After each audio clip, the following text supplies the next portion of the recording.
But so an MD-PhD, what is that? So an MD-PhD would be you apply to a joint program where you Okay. go in knowing you're going to do an MD and a PhD. So all that's required of a PhD, the research years, Okay. publishing your research, doing really high quality academic research.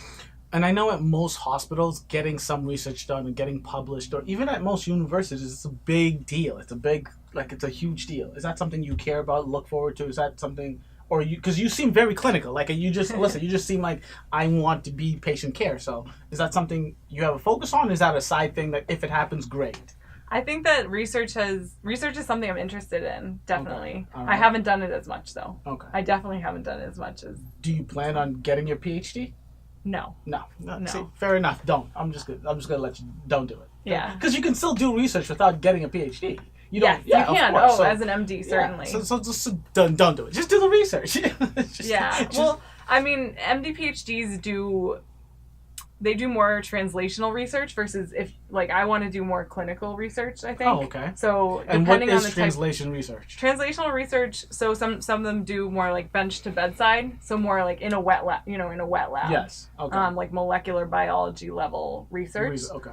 Or translational would mean kind of that type of research with also the intent of turning it into actual treatments for patients. So focus on a clinical outcome. Yes. Can I ask you a question? I don't even know if you would know the answer to this, but are MDs considered scientists? Is that a thing? I always considered a scientist someone who does research, and just try to find. Yeah. So, would MDs be considered scientists? I mean, I think anyone can be a scientist. Right? Don't it's kind of like it. it's right. It's a little bit of you're imposing a label on something, right? Yes. I was a brain and cognitive sciences. I have a bachelor's in that, so does that make me a scientist? I don't know, right? That's a good question. So, how do you decide what a scientist really is? So I don't know. I think that's more like a person-dependent thing. No. I consider myself a scientist. I do too. Good for you. I agree. So MD PhDs are often called, if people want to be a physician scientist, okay, which would be really someone who has a very heavy focus on research. and more of a minimal clinical part of their career.